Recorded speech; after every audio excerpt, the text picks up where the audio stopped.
And coming to you from Denver, Colorado, CEO of Remax, Adam Contos here with Start With a Win. Kind of all warmed up after that little dancing episode. How are you, Mark? I'm doing so good. If you're not watching us on YouTube, you need to go onto YouTube so you can see this and subscribe so you get all this extra dancing and stuff you don't see on the audio version.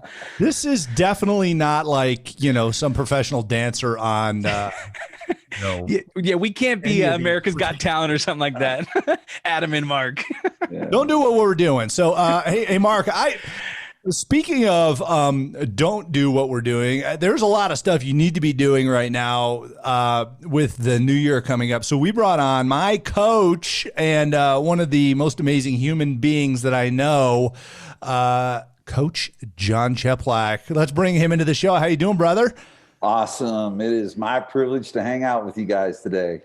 Well, this is kind of fun, my friend. I mean, it's you and I have been working together for quite some time, not just in the industry, but personally, as friends. I mean, we've well, let me just say this. You've beat me up in the gym a few times as well.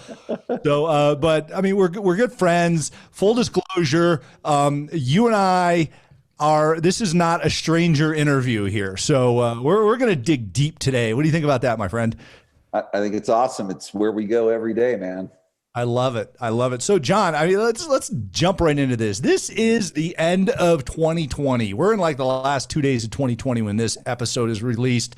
And maybe people are listening to it later on, but it's been a little crazy. And I mean, there's been a lot of challenges in a lot of people's lives. I mean, just to jump right into this hardcore coaching piece to get better. I mean, what did you see in 2020 that really kind of punched people in the gut?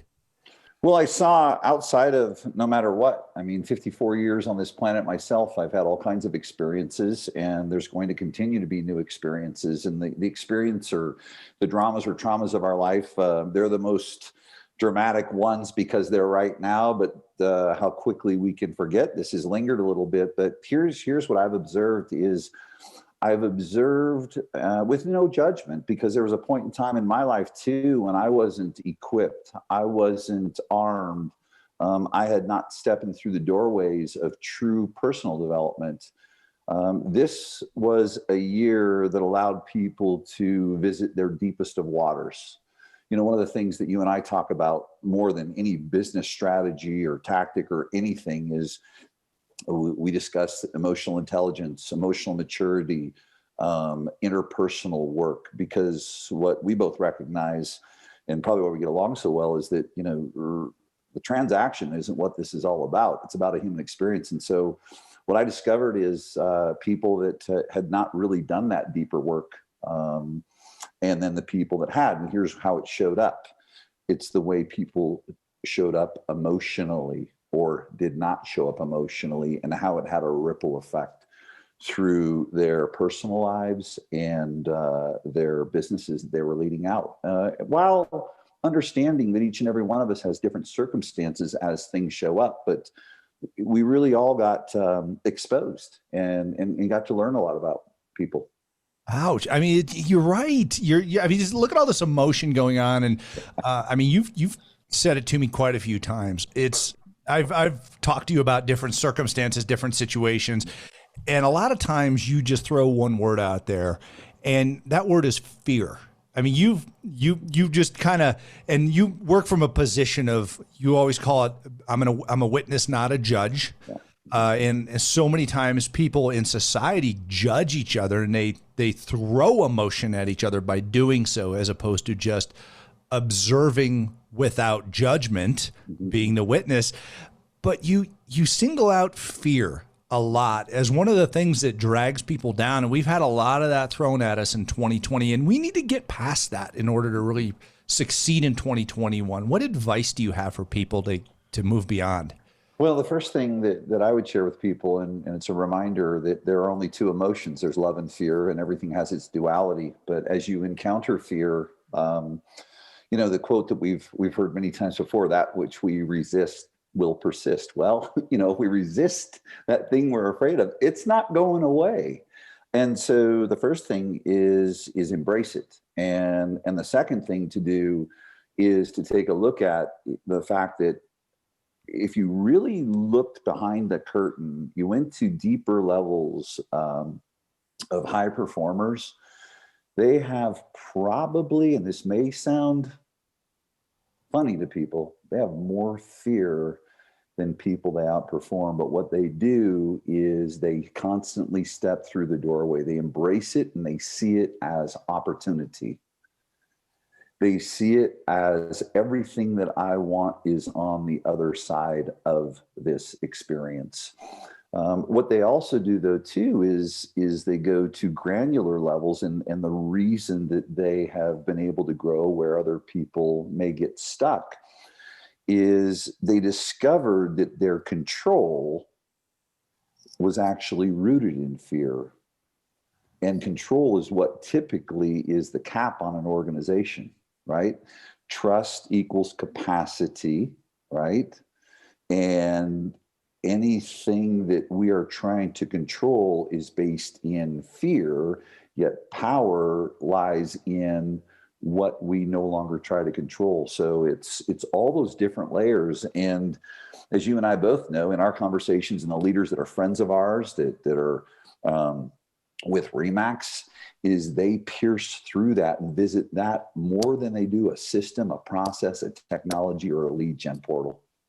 You know what's funny about what you're saying here, or not funny, but I mean, deadly serious, I guess you could say. Right. You've got there's all these counterintuitive aspects to leadership, and you're rolling in there and you're like, you almost kind of created the dichotomy between power and trust and control and trust and things like that, because you're right. You look at these leaders that you and I talk to on a daily basis, and none of them try to take control. It's interesting. They don't try to take control.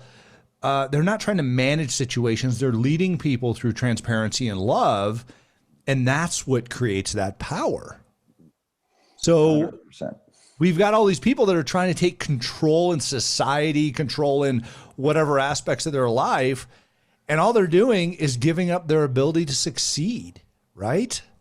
Yes, they are. And it has to do with, again, it comes back to trust equals capacity, right? You look at those dynamics, trust equals capacity, control versus fear. And when they actually get out of the way, our good pal, Justin Haver, is the greatest example of it. Great guy. Yeah, right.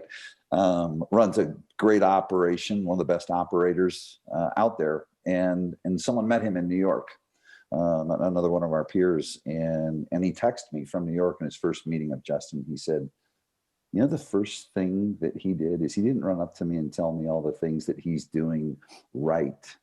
What he wanted to share with me as I was complimenting him was the areas where he feels he can get better and where he needs more support, and of the people that he continues to invest in around him that are better than him. So letting go of control, which, you know, obviously to let go of control, fear is not governing you, governing him as a leader. And then what happens is it allows a leader to operate in that space of love, not from a kumbaya, but there's two emotions. There's love and fear. People are not magnetized to fear. They're magnetized to love. And obviously we see what the result is there with leaders that get that. Do you think people fall into fear then? I mean, it seems like when they get lost, so many people, they get that open loop, and you talk about the open loop a lot and how it, you know, so much, you know, kind of clickbaity type marketing, news, press, media, things like that. They open this loop and they try to build this fear following. Do you think people look at that and they go, it's easier to fall into fear than it is to rise into love? Or, I mean, how do people end up moving backwards then? 100%. This takes us right back to where we started, because the discovery that we had in 2020 is we found who has cleaned up the things from the past that are bad experiences, dramas or traumas. What 2020 did is it brought forward dramas or traumas. See, it's not really this experience. People go back to a prior moment of fear. People go back to a prior moment of uncertainty. So although we've had some things that can create fear, by no means minimizing that, but there's an experience that's back in people's story And what we found out is the people that didn't take that story as a lesson, a classroom to sit in and evolve through, whereas, you've got people that say, that's my history, that was my classroom. Oh, I'm back in another moment of fear. Because no matter what happens that has to do with a fear, a drama, or a trauma, it can be totally different from a past experience. But if someone has not gone through and cleansed that experience and seen it for what it was from a positive versus this is my story I'm going to lean on, it's like a virus. And maybe not a great way to Good put timing it. on that one, buddy. Boy, I walked right into that. But think about it, a virus in a computer. Right. The computer's running slow. What's wrong? And at the worst possible time, it crashes. Right. Well, it's the same thing with stuff from the past, bad experiences where we didn't, where I tell people I have an unfair advantage because I went through some experiences myself and walked through them and I faced them. So now I have a bridge that, that's built to take me when we encounter the uncertainty, the unknown that we've been encountered with and still somewhat, right? Listen, I've got a bridge that's built back to a past experience. I've got this. I know how to walk through it, attached to my daily process and detach from the outcome, control the controllables and let go of the uncontrollables. So you lean on that hard past in order to get through it. Yeah, our future's in our past. It's another cliche. There's a reason the windshield's bigger than the rear view mirror. And my response to that is, of course, because you've got to look real closely at a laser beam. It's a smaller snapshot than the windshield. And when you look real closely, all those lessons are back there and you need to bring them forward. Whereas what people do is they dismiss it, kind of like they dismiss, why is my computer running slow? See, a lot of times that's why we need a coach. It's why I have coaches. I have a third-party observer who can see that my computer is running slow and that if I don't fix that virus in the background, it's going to crash when I step into an arena, an environment, an opportunity, right, that I haven't been in before because there's that instability I haven't taken care of. Do you think it's hard to make that change? I mean, how do you build that confidence to go from, okay, my computer's running slow, I need to run an antivirus in it, or I'm trying to drive forward and look in the rearview mirror, I'm going to crash into things. It's, there's always a catalyst out there. In fact, I mean, right now, as this episode's coming out, the catalyst is the calendar's going to flip and there's going to be a new year ahead.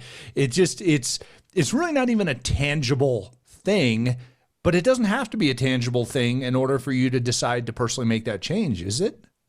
No. And, here's the scary part of it is, first of all, change comes down to typically pain tolerance.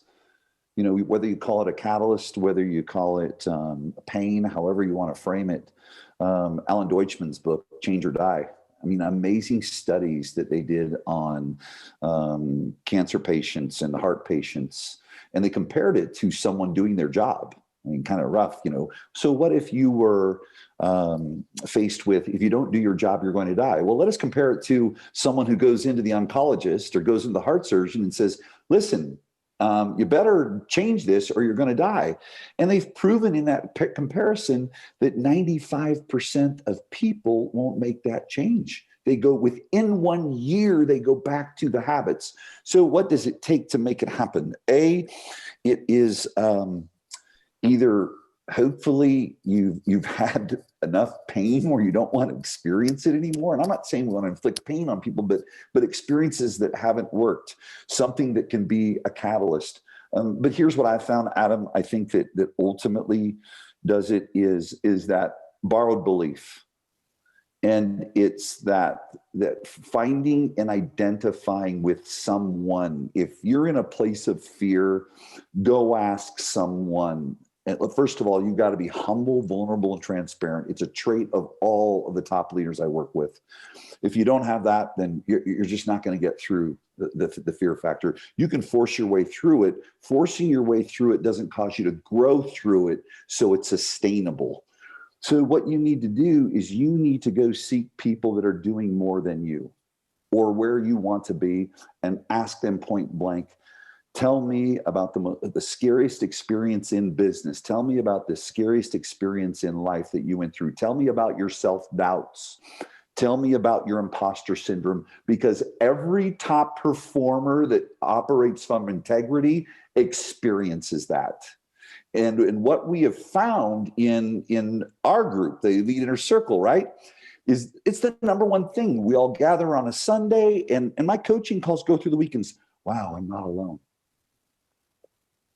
It's the most important thing. And so find someone who's doing what you want to be doing, or is being that human being you strive to be, or is performing at a level you want to perform, and ask them point blank. Don't say, how'd you do it? That's easy.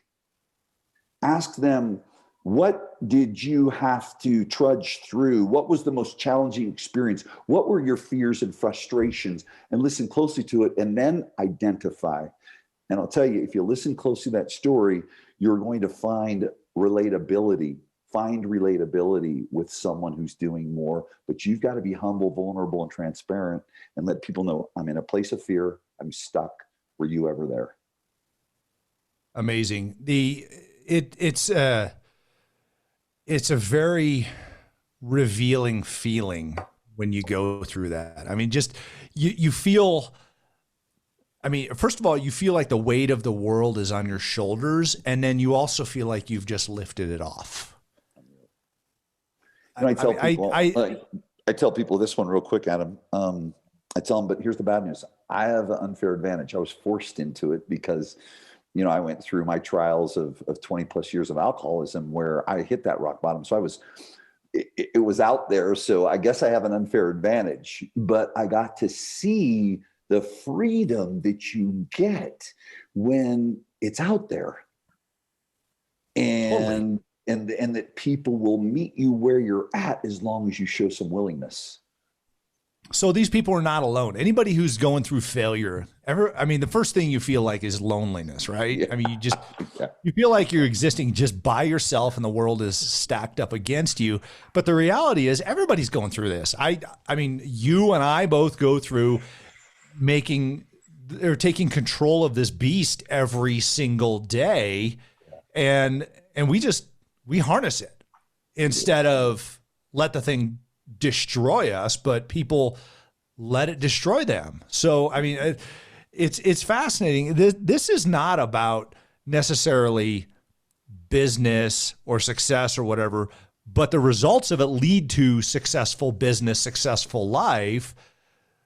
But people have to feel wholesome and okay with themselves. That seems like it's always the best place to start, is go do something for yourself, right? It's everything. Because if you reverse engineer this thing, we talk about from a sales perspective, buying or selling a home is one of the highest level of emotional experiences that human beings have. So are we selling them a home, or are we managing their emotions through the process? Yeah. And then, well, guess what though? That starts at leadership. And you look at, and again, with the many leaders that are under you worldwide, and then some of our close friends, I'll tell you, the best leaders are just like this, because they manage their emotions, because the people you lead mirror you, and then it trickles down to, listen, we're in the most overtrained industry on the planet. I mean, we've got scripts. You can get every dialogue, you can get every objection handler, but it doesn't matter if you can't manage your emotions when you're with the consumer, and especially as a leader. There's amazing leaders right now that might be hearing this, that they're doing everything correct tactically, and they're educated and brilliant, but they're struggling. And I'll guarantee you it's an emotional thing. It's interesting because you could see the most stoic leader in an office or on a Zoom call or whatever, and then they hang up and they go home at night and they pour themselves a drink and they sit there and cry. Yeah. And they're hurting, and a lot of people are hurting. I was talking to Kelly, my wife, this morning, and she was talking about different people that she was aware of that, oh my gosh, this is just beating the hell out of them. And I said, why? And she said, because they're letting it. And it was interesting. I said, well, what happens when they take control of that? When they look at that? She goes, they find happiness. And happiness leads to success, because you don't find, you might find somebody who's done things in business, but they're freaking miserable. But the greatest leaders out there are holistically successful, right? I mean, I look at you, Jon, you get up super early in the morning. I text you from the gym. You text me from the gym. I'm there at like 4:30 or whatever. And people are like, you're nuts. I go, no, I'm happy. Yeah. And then they go, you're an anomaly. I go, call my friend Jon. He's there too. And our buddy Michael Hearn and Todd Abrams. Call our buddies, right? That's it. I mean, what are you, 52? 54. 54. You're in the best shape of your life. I'm 49. I'm in the best shape of my life. I mean, Michael Hearn, I think he's 52. Mm-hmm. Todd, what is he, 50? He's 50. Yeah. Okay. I mean, but you look at it and people, I just got my blood work back today and it's all like, you should be 25 years old. I'm going, all right, score. I'm going for 24 next year. But I mean, the reality is all of this starts with your decision to make yourself right, because that's what we see. Everybody lost their self in 2020, it seems like. 100%. And a great example of it, I just recently, with all my clients, I talked about the importance of 2021 and where you're going to go, but it doesn't matter where you're going to go unless you take care of your being. We've recently done, and now it's just kind of expected, the masterminds, which you've attended a number of them. Now they don't even ask what's going to go on in the 1 day or the 2 day. Well, what are we doing afterwards? Are we going to Lake Tahoe? Are we hiking in Calgary? Are we going to Zion? Because they're thirsty for it too. So I think it's the thing that I would share with everyone is create this condition for yourself personally, challenge yourself to become a whole human being. And I mean a whole human being, meaning experiential, I mean in your wellness. And then what happens is in your business, the person that is whole in experiences in life, that is whole in their wellness, I'm going to tell you something. If that's the only change leaders make in 2021, tell Adam and I thank you for doubling your business. I can promise you. There you go. And Jon, this is a 2-part podcast, by the way, for all of our listeners. And we've just disassembled some of the biggest pressures that you're under in 2020, some of the biggest distractions, that weight that you've been carrying around this year. Maybe it's COVID, maybe it's your business, maybe it's your relationships, maybe it's just you're freaking miserable because you feel like you're stuck. But the reality is we've identified the fact that this is an emotion. It's an emotion. And emotional control is that shovel that kind of digs you out of this whole thing because you feel like your feet are stuck. And Jon, I want to wrap up this first session of this episode with what kind of statement do you have for everybody to put this in the rear view? How do we take and realize maybe it's an affirmation, maybe it's a quote, maybe it's a thought, maybe it's a Cheplakism. I've heard that used a lot. But what can you tell people at the end of this episode? And then we're going to dive into the next one here right after the first of the year and tell people how to set their business up for massive success. What can you tell us to wrap up 2020, throw away the key and put that thing away? Awesome. So I'm going to do it in questions. To ask yourself, because self-reflection is the number one way you're going to learn, because the people I know that are listening to this are fertile, highly competent minds. How am I going to create stability in what are unstable times? And you will endure, period. The other thing then, as you do, just a little exercise that I've used, because it's not just like I went through a time in my life where I transformed. Hey, life happens to me too.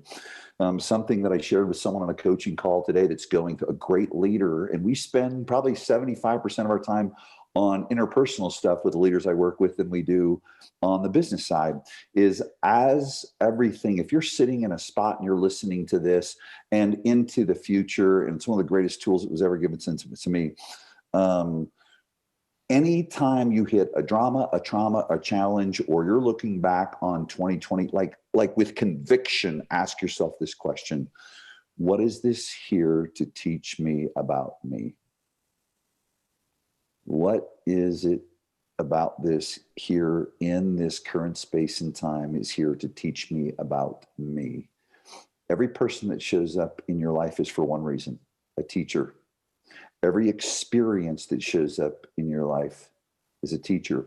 If you resist any part of that, it will persist.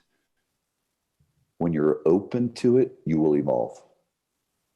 Boom. I love that. I love that. I mean, it's when we look at life, everybody classifies things as wins and losses. You just said wins and learns, my friend. That's it. I mean, we learned a lot this past year. We learned a lot about our emotion. We learned a lot about, okay, what are the extremities that we can get to and in the places that we can go. A lot of people listening to this podcast have hit massive business success in 2020. Some of them had their best year ever in their business after being shut down for 2 months. And you look at that and you go, dang, what did they do? Well, we're going to talk about that on the next episode of Start With a Win. My friend Jon Cheplak, my coach, my mentor, my brother, my good friend. It's a pleasure to have you on. Jon, let's say goodbye to these folks for 1 week, and we will be back here to tell them how to kill it in 2021. Awesome. Thanks, brother.